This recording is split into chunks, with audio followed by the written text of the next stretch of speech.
Good morning, everyone. My name is Mahzabeen Choudhury. I'm a proud daughter of Bangladeshi immigrants and a first-generation student studying journalism and political science at the University of Florida. On April 3rd, I made history at UF. But what do I mean by that? See this mural? This mural was created by UF artists from our very own API community. It captured decades of Asian and Asian American history. From the first ever recorded Asian graduates at UF in 1944 to the 2001 protest against a racist Vietnam war-themed fraternity party. The mural captured decades of struggle and pride, all on one wall. With that mural was a third space. A third space is a community gathering environment, separate from your home and your school or work. It's the place in between where you exhale, where you find your people, where you get to just exist.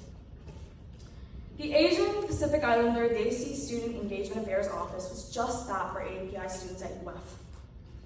I recall the multiple instances I had of upperclassmen who told me how the mural was the first thing to greet you when you walked in. It was a reminder of what students had fought for and everything that space had meant. Yet, I never got to experience that. As I entered a new chapter of my academic career in the summer of 2024, I was a part of the first cohort of students to enter UF under the Anti-Diversity, Equity, and Inclusivity era, more commonly known as Anti-DEI. When I joined the board of the Asian American Student Union, or ASU, during my freshman year as multimedia chair, I quickly learned I had entered a community that was grieving something that I would never get to experience. And about that mural, my first time seeing this mural wasn't on a wall. It was hidden and kept away from us, collecting dust in a closet, labeled a DEI object. As I navigated my first year at UF, I always found myself gravitating towards API-related spaces and work because for me, that meant something specific. It meant finding and cultivating representation. It meant sharing culture with each other, learning from the past, and figuring out how to apply it to the now. But the most meaningful part? The joy. Joining ASU's board gave me my first real friendships at UF, my home away from home, and a deeper love for API advocacy and representation more than I could have ever expected. By the end of my freshman year, I knew I had found my place. And I knew I wanted to be a part of that rich cultural legacy, not just to inherit it, but to add to it. And I did, 2 years later. Because on April 3rd, 2026, I became the first South Asian woman to become president of the Asian American Student Union in its 34-year history. Overseeing 10 unique sub-organizations and programs, over 15 affiliates, and a mission that has never wavered: to cultivate a home away from home, empower our student body, and amplify Asian American voices. 34 years. And I'm the first. But that's not just my story. In fact, my story begins through reflection of the past. What do you notice in this picture? How does it make you feel? This is the APIAVote office I talked about earlier. 10 years ago, this room celebrated its grand opening in the heart of UF's campus. For the API students who had it, it was a beloved space that provided a home for those who had nowhere to call their true home. But today, it is known as room 2215. When we talk about anti-DEI legislation, there's talks about the executive orders, the corporate rollbacks, and even the political battles and legislators. But something that rarely gets noticed: the students who are living through the erasure of their community's history. The ones who walk past room 2215 and see nothing where something used to be. issue. It's personal, because this is the human cost of anti-DEI. But to understand how we got here, let me take you back to where it all began. Pop quiz! Which was the first school in the Southeast to establish the Asian American Studies Certificate and Minor? Ding, ding, ding, ding! Of course, it's University of Florida. But despite UF establishing themselves first in 2004, we have to remember who actually fought for this curriculum to exist. And that was the countless of faculty, staff, students who are part of the Asian American community at the university. Because a course can teach you history, but it can't hold you when you're homesick, or introduce you to the person who becomes your best friend, or make you feel like this campus was built for you too. So the same people who fought for that curriculum faced their next battle, fighting for a place where all of that was possible. That, however, took time. In fact, the Asian Pacific Islander Desi Student Engagement Affairs Office wasn't always known as a pizza. Before we even had a space in the heart of campus, our students would gather in a small room in Peabody Hall, known as the API Resource Room, alongside an office called the API Affairs in 2010. My point? Even having nothing, no dedicated space, no physical institutional recognition, did not stop students from hosting events and meeting to advocate for our community. Though the progress we made was gradual, it was persistent until it built something real. As UF stood for a beacon of Asian American advocacy in the South, other campuses started to look to us for guidance. Former staff from the API Affairs went as far as traveling to Louisiana to share the accomplishments the office had achieved. And one thing was clear: we were the blueprint. And those efforts had finally earned us a populated and accessible space on campus. But then, Florida Senate Bill 266 had passed in May 2023. For those unfamiliar, Senate Bill 266 effectively banned the funding of all DEI initiatives at Florida's public universities.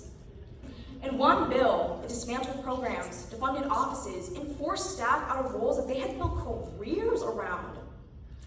It didn't just change policy. It changed the culture of what it felt like to be a part of a minority community on a Florida campus.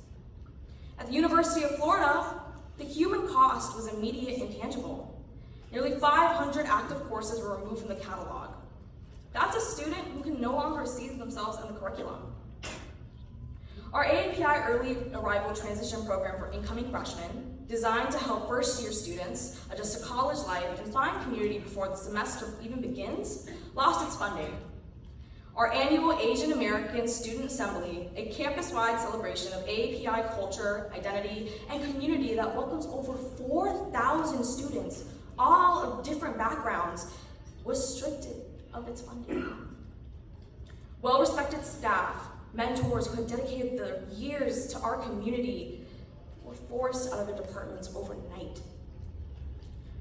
With those mentors gone, when those programs vanish, and when courses disappear, many other things begin to fade away too.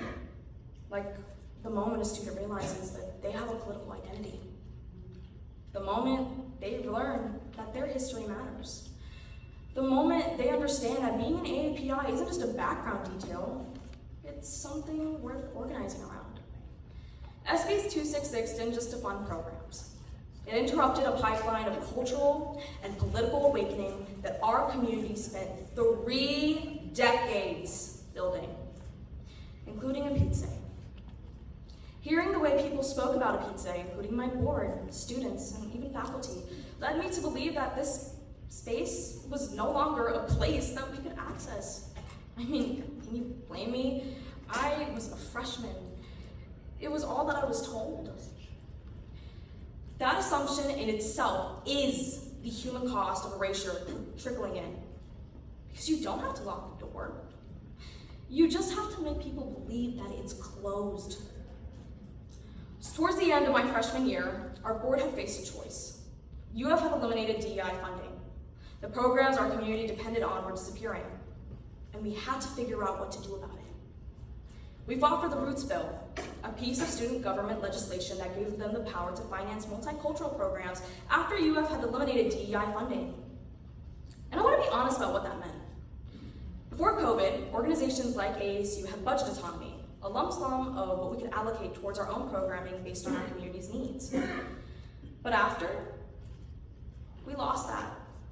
So instead of controlling our own budget, maybe around $100,000 per year, we now request funding program by program, application by application, and approval by approval. And Roots just wasn't something that we wanted. It was the best outcome that we could fight for.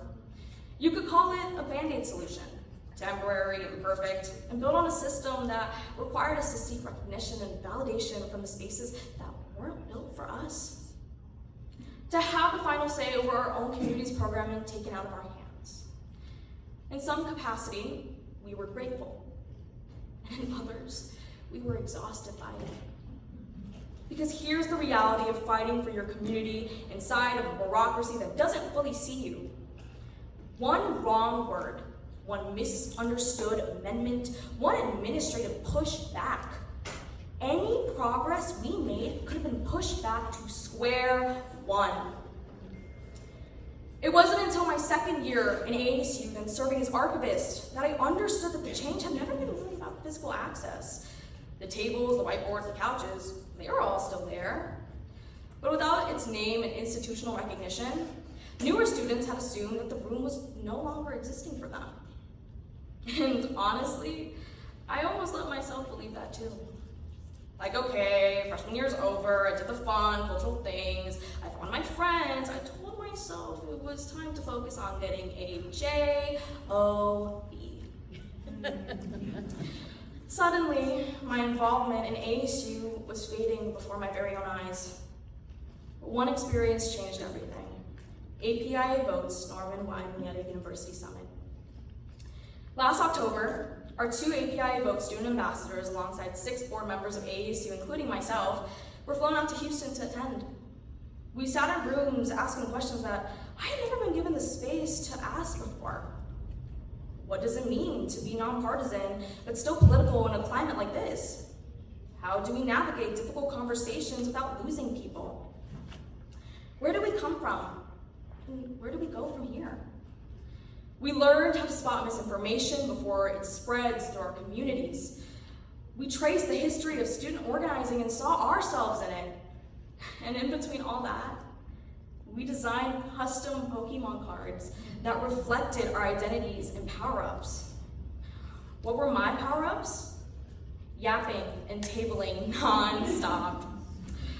Because no matter the weather or the situation, I was not stopping until the mission was heard. These were small tokens, but they carried a big truth. You're not just a student, you're a force. For the first time, I wasn't carrying the weight of everything that we had lost. I was being shown what we can be capable of. After all, if students like me did nothing, everything that we built before us will collapse.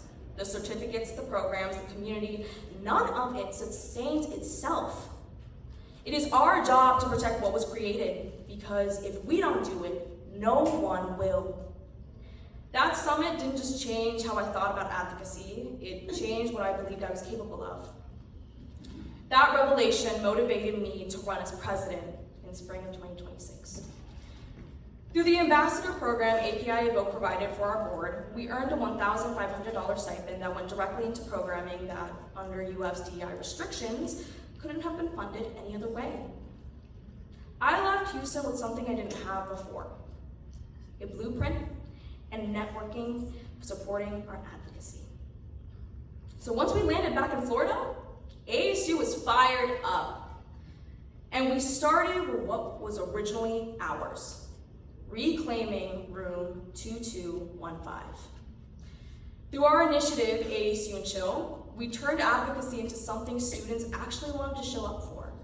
Raising funds for those affected by SNAP cuts, sewing reusable menstrual pads for communities in need, hosting voter education events, and even traveling to DeLand, Florida to learn about Luke Gong, the citrus wizard, a man whose contributions to the Florida orange industry that were nearly erased from history. Sound familiar? This is what change looks like. This is what it looks like to invest in students. And now we're here. 3 years in, the innocent freshman who joined this board on a whim is now the co-president of ASU, student ambassador for APIAVote, and this summer, one of their communications interns.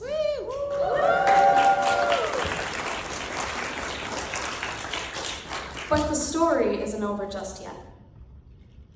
Remember when I told you this room was known as room 2215? Well, I lied. About a week and a half ago, that room was renamed the Collegiate Veteran Success Center. Without notifying my board, UF staff have removed everything, maybe 10 over 15 years of history, gone in just a few days. And here's what I want you to understand. This isn't the end of erasure. This is the erasure continuing. What started with SB 266, the funded program, the reassigned staff, the courses pulled from the catalog, it didn't stop there. It kept going. It still is going, spreading across our nation piece by piece. The Collegiate Veteran Success Center is just the latest proof. Yet, in the midst of all of this is my truth. Finding that mural in that closet didn't want to make me leave. It made me want to fight. Watching programs disappear didn't make me disengage. It made me run for president. And having support like APIAVote in our corner showed me what's possible when students are actually supported. So I'll leave you with this. When I go back to UF this fall, I'm not walking past that door just to feel nothing.